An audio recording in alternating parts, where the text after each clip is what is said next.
I had 60 seconds before the champagne flutes touched and the bullets tore through his spine. My hands trembled as I folded the receipt into a tight square, the ballpoint ink still wet enough to smudge against my dark skin. The paper felt fragile as a promise, like it might disintegrate before reaching him. Around me, Le Chateau Noir hummed with a low frequency of wealth, baccarat crystal against bone china, muted French conversation, the whisper of cashmere against velvet booth seats. Outside, Chicago's winter wind clawed at the floor-to-ceiling windows. But in here, everything was warm. Too warm. Suffocating. I approached table 1 like I was walking toward my own execution. Seo Min-jae sat with his back to the window, the Gold Coast glittering behind him like a crown of fire. He looked like he'd been carved from obsidian and ambition. Sharp cheekbones, black hair styled with precision, a tailored Armani suit that probably cost more than my mother's monthly nursing home bill. His hand rested on the white tablecloth, fingers drumming a slow, predatory rhythm. Beside him, Anastasia Volkov leaned in close, whispering something that made her crimson lips curve into a smile. Her teardrop diamond earrings caught the candlelight, throwing fractured rainbows across the table. She looked like a woman in love. She wasn't. 15 minutes ago, I'd heard her order his death. Thank you for sticking around with me, my wonderful story family. If you're already hooked on today's story and ready to enjoy it, click subscribe and let me know in the comments where you're watching from, because tomorrow I will be giving you another story just as interesting as this one. And you don't want to miss it. Now, let us begin.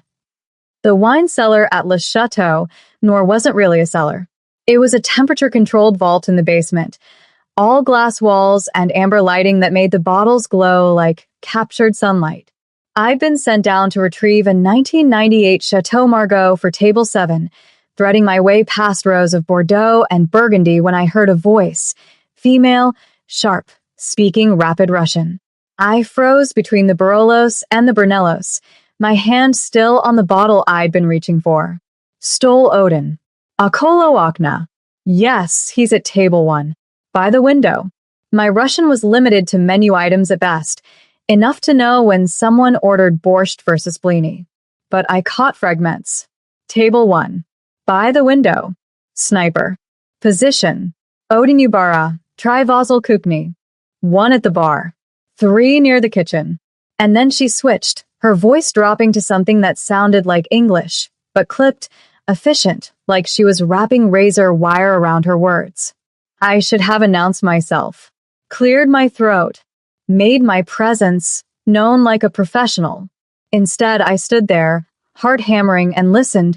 She switched back to Russian. The bottle in my hand suddenly felt impossibly heavy. Chisty Vistral, Kogda Padada Desert. You'll have a clean shot as soon as dessert is served. My breath caught. The air in the wine cellar, climate-controlled to exactly 55 degrees, suddenly felt arctic. She continued in that harsh, consonant-heavy language I couldn't fully parse, but the tone was unmistakable. This wasn't a conversation. It was a confirmation. A countdown. Heels clicked against the stone floor, moving toward the stairs. I pressed myself against the wine rack, praying the shadows and $1,000 bottles would hide me. Through the gaps between vintages, I caught a glimpse of her. Tall, elegant, wearing an off-shoulder black gown that probably cost more than my mother's entire month of medical care. Chocolate brown hair swept into vintage waves. Diamond earrings catching the light like shattered ice. Anastasia Volkov, the woman currently sitting at table 1, playing the role of devoted fiancée to the man she'd just arranged to have murdered. She disappeared up the stairs, her perfume lingering, something expensive and floral that now smelled like a funeral arrangement. I stood there for 10 seconds, 15, 20, waiting for my legs to remember how to work. When I finally climbed back up to the main floor, the Margaux forgotten, my brain was sprinting through what I'd heard. Table 1. By the window. 1 at the bar. 3 near the kitchen. Clean shot when dessert is served. I stepped back onto the restaurant floor, and everything clicked into focus with horrifying clarity. Table 1. Corner booth. Seo Min-jae and Anastasia Volkov, Chicago's most talked about power couple. He was Korean Mafia. Everyone knew it even if no one said it out loud. She was Russian bratva royalty. Their engagement had been society page news for months. A merger disguised as a romance. Or maybe a murder disguised as both. I scanned the restaurant with new eyes, my serving tray pressed against my chest like a shield. One man at the bar. Mid-30s, dark suit, nursing vodka he hadn't actually touched in 20 minutes. He wasn't watching the basketball game on the screen. He was watching Table 1. 3 men near the kitchen entrance. They'd been loitering for 15 minutes, menus open but never ordering. 2 had their backs to the wall. The 3rd kept his hand inside his jacket. My heart kicked against my ribs so hard I thought it might crack bone. I looked back at Table 1, at Seo Min-jae laughing at something Anastasia said, completely unaware that the woman touching his hand had just orchestrated his execution. That in less than an hour, when the dessert course arrived and everyone was distracted by flambéed creme brulee or whatever the hell was on tonight's menu for men, maybe more, we're going to put bullets in him. I could walk away, clock out early, say I was sick. Let whatever was about to happen just happen. Men like Seo Min-jae didn't end up in my world by accident. He'd earned enemies. Maybe he deserved this. But then I thought about my mother lying in that nursing home bed on the south side, hooked up to machines that tracked her recovery in steady beeps and glowing numbers. I thought about every nurse who'd stayed late to hold her hand. Every doctor who'd fought when the insurance company said no. I thought about mercy, unearned and freely given. I can't just let someone die. So I grabbed a receipt from my apron, clicked my pen, and wrote 8 words that would either save his life or end mine. My reflection in the crystal wine glasses looked ghost pale against my dark skin as I made my way to Table 1. Each step felt like walking through water, time stretching and contracting. I was hyper-aware of everything. The scratch of polyester against my skin. The squeak of my shoes on marble. The way Anastasia's laugh sounded like breaking glass. "You're McCallan, sir." My voice came out steady. Professional. Like I hadn't just overheard a murder plot. Like my hands weren't shaking. I set the crystal tumbler down on the white tablecloth, neat and precise. The whiskey caught the candlelight, glowing amber. And then I did the thing every server is trained never to do. I touched him. My thumb pressed against the back of his hand as I slid the folded receipt beneath his glass. The contact lasted maybe half a second, a violation of every rule, every boundary between his world and mine. Seo Min-jae's eyes snapped to mine. They were darker than I expected. Not cold, but calculating, the kind of eyes that saw through skin and bones straight into intention. His gaze held mine for a beat too long, and I felt something shift in my chest. Not attraction, but recognition. Like looking into the eyes of a predator that could either let you pass or tear you apart. "Read it," I mouthed. "Please." His fingers curled around the receipt, palm covering it completely. "Is there a problem with the service, darling?" Anastasia's voice cut through the moment, sweet and poisonous as arsenic. Min-jae's expression didn't change. He lifted his glass, took a slow sip of whiskey, and with his other hand, unfolded the note beneath the table where Anastasia couldn't see. I stood there, tray clutched to my chest, watching his face for any reaction. Nothing. Not a flicker. Not a flinch. Just those dark eyes scanning the 8 words. "Your fiancé sold you out." They're in position. Then his jaw tightened. Imperceptible unless you were looking for it. The smallest tell. He knew. Min-jae set his glass down with a soft clink that somehow cut through the ambient noise of the restaurant.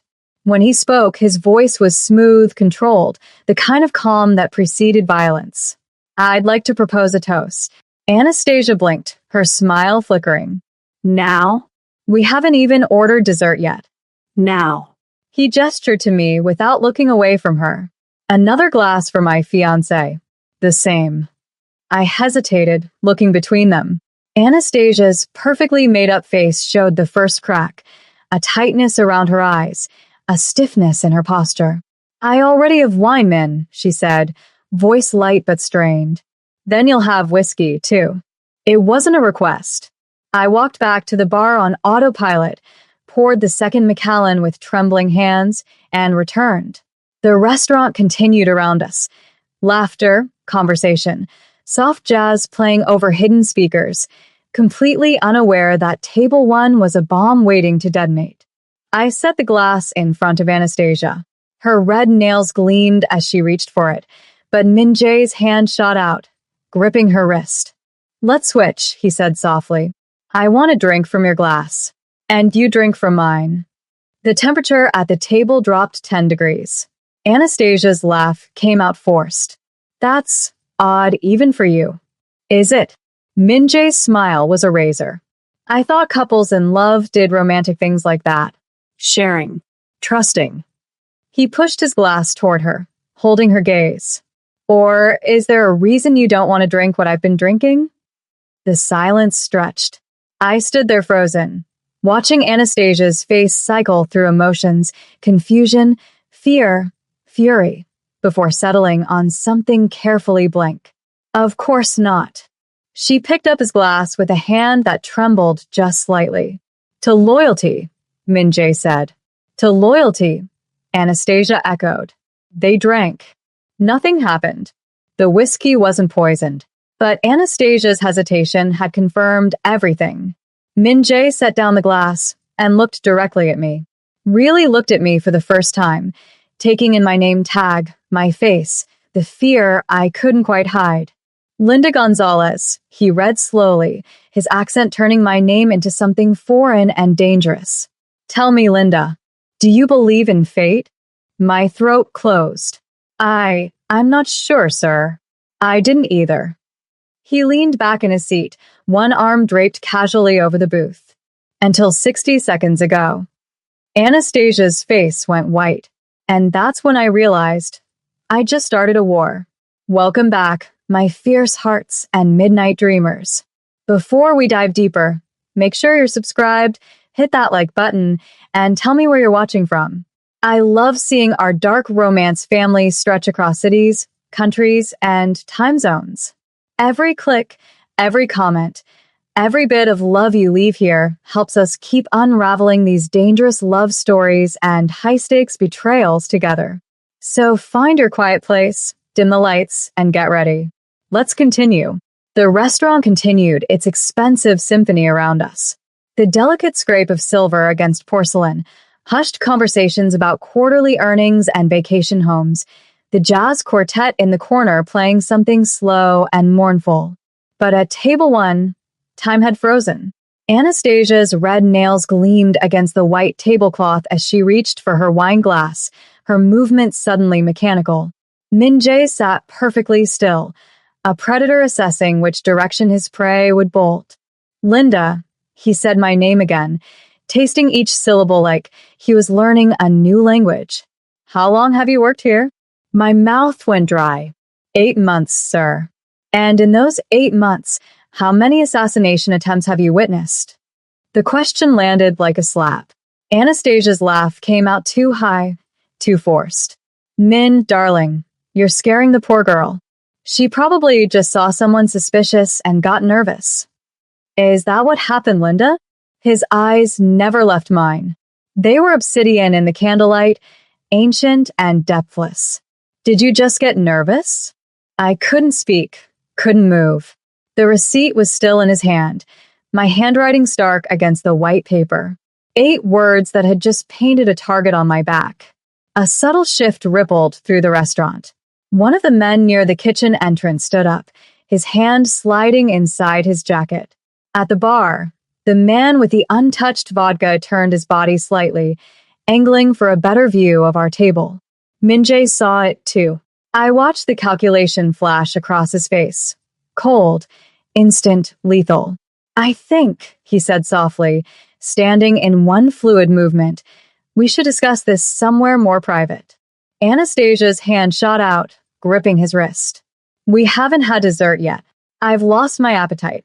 He extracted himself from her grasp with surgical precision. Then he turned to me, and his expression shifted into something that made my blood run cold. Fury. Disgust. The mask of an angry customer about to destroy someone's night. His hand closed around my upper arm like a vice.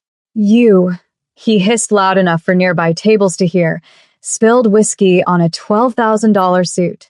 I hadn't. My tray had been empty, but the lie crystallized instantly, giving him a reason to manhandle me, to drag me away from the table without raising immediate alarm. I'm so sorry, sir. Sorry. He yanked me forward, and I stumbled, my hip hitting the table edge.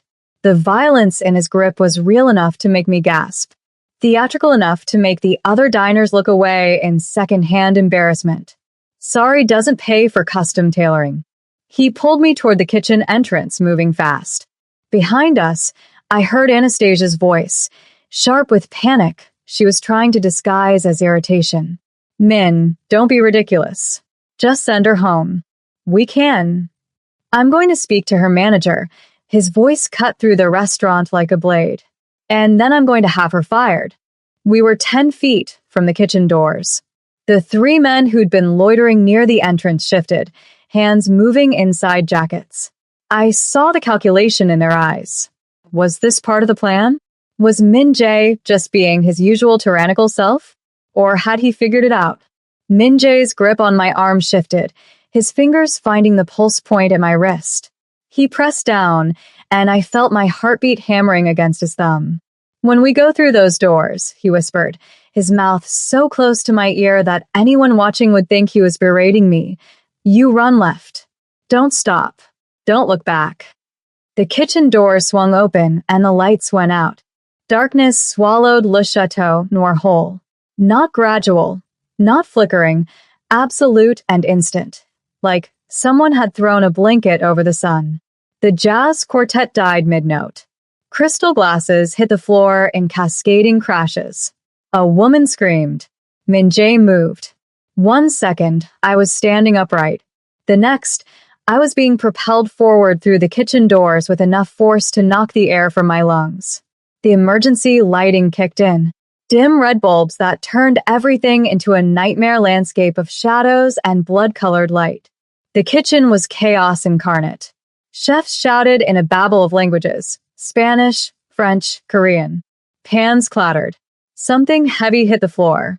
Through the crimson haze, I saw figures moving with purpose that had nothing to do with cooking. Left, Min Jae's voice cut through the noise. I ran. My cheap work shoes skidded on the slip tile as I bolted past the prep stations, past the industrial ovens radiating heat like open furnaces. Behind me came the sound of impact. Flesh on flesh. A grunt of pain. Something metallic skittering across the floor. I risked a glance back. Min Jae fought like violence was a language he'd spoken since birth. A man in a white chef's coat lunged at him with a blade that was definitely not for dicing vegetables. Min Jae caught his wrist, twisted, and the knife clattered away.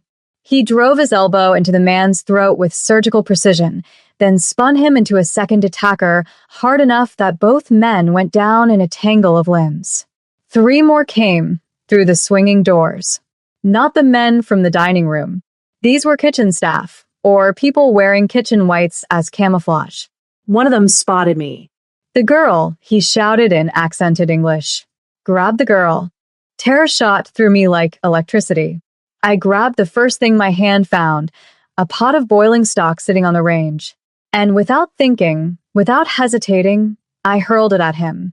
The liquid caught him across the face and chest. His screams were inhuman, primal. He dropped to his knees, clawing at his burning skin.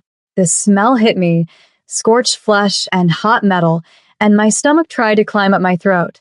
Move, Linda. Min Jae was suddenly beside me, his hand finding the small of my back, propelling me forward again. Blood streaked his white dress shirt, and I couldn't tell if it was his or someone else's. We burst through another set of doors into the dry storage area. 50-pound bags of rice and flour were stacked floor to ceiling, creating a maze of narrow passages. The red emergency lighting barely penetrated here, leaving pools of absolute darkness between the shelves. Footsteps thundered behind us. Voices shouted in Russian. Min-jae pulled me into a gap between the shelving units, pressing us both flat against the concrete wall. The space was so narrow that my chest was crushed against his, my face buried in the blood-stained fabric of his shirt. He smelled like expensive cologne and copper and something darker. Adrenaline maybe, or the particular scent of violence. His heart hammered against my forehead. Fast but steady. Not panicked. Just ready. How many? I whispered, my breath fogging against his chest. Too many.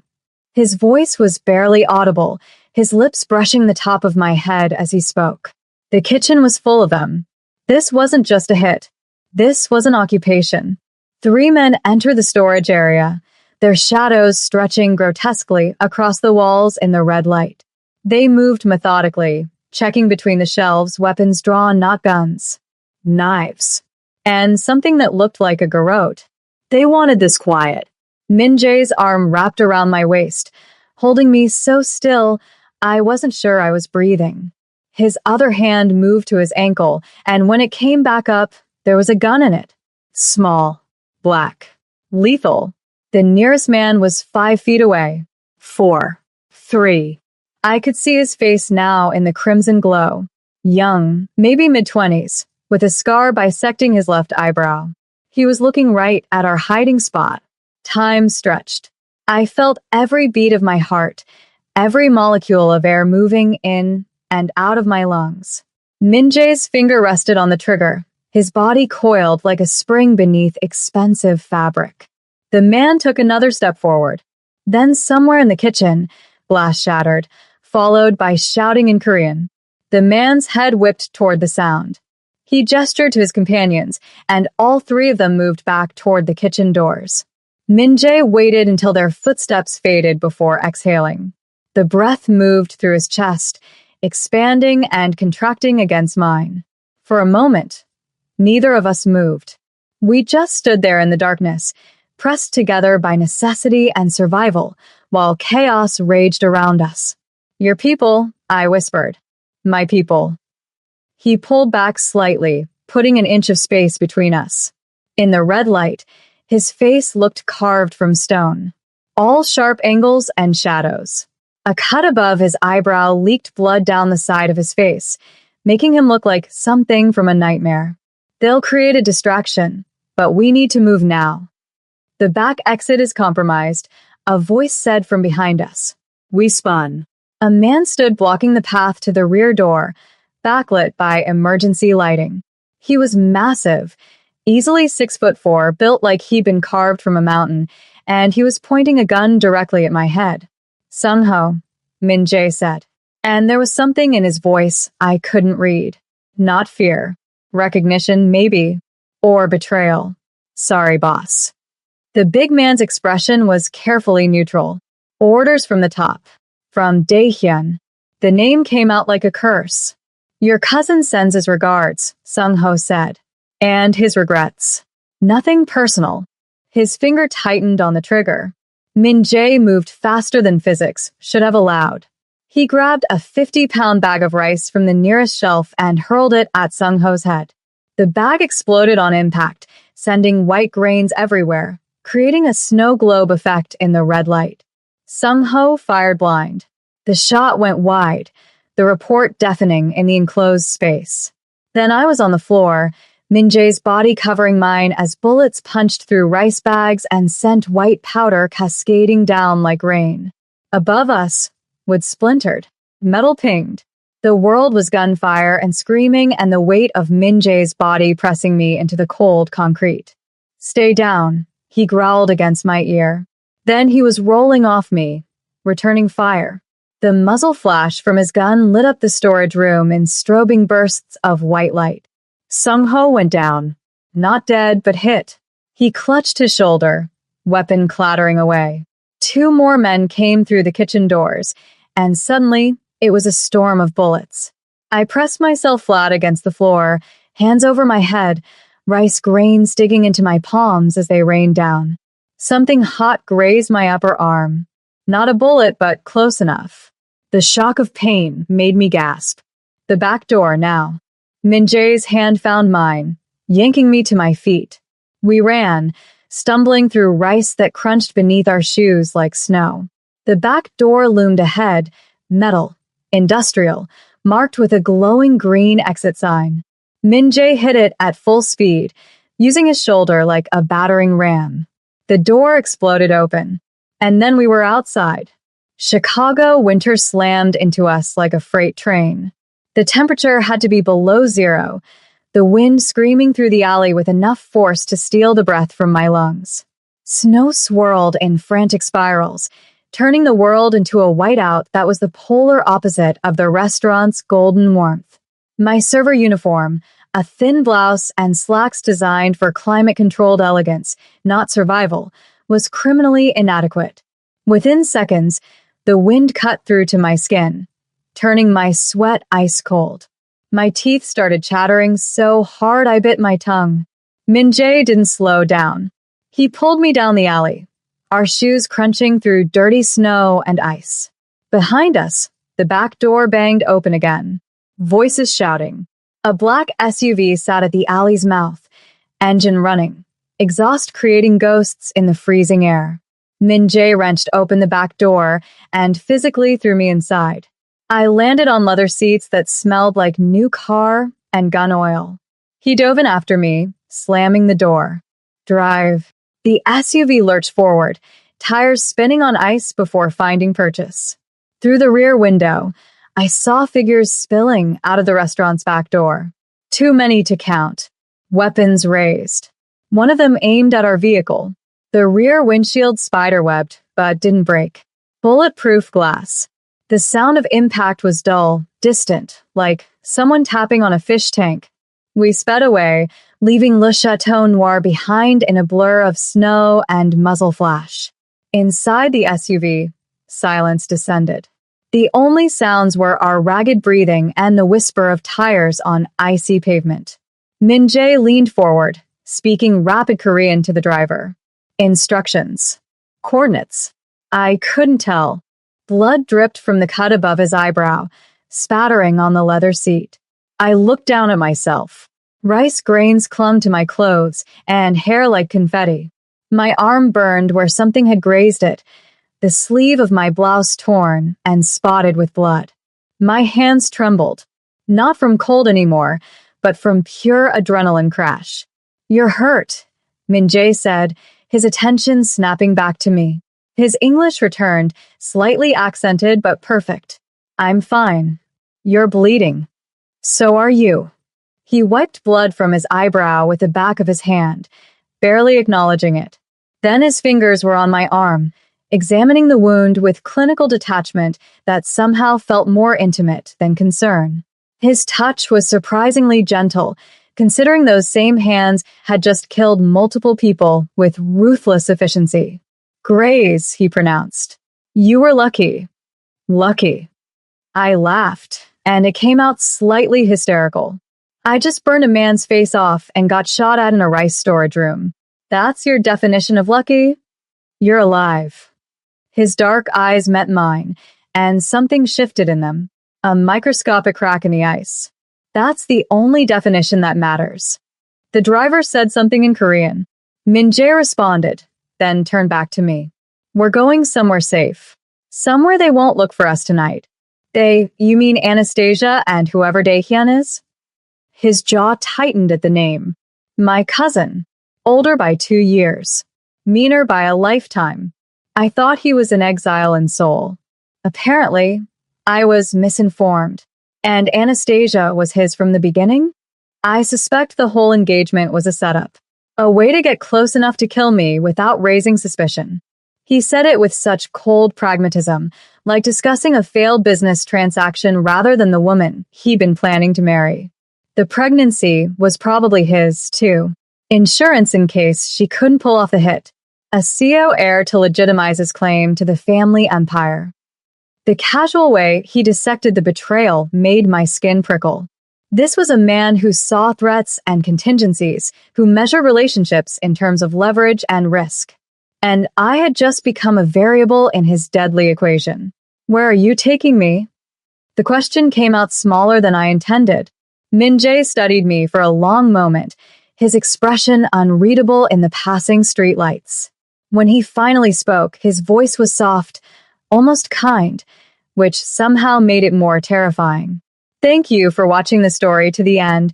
Please click on subscribe for more interesting stories.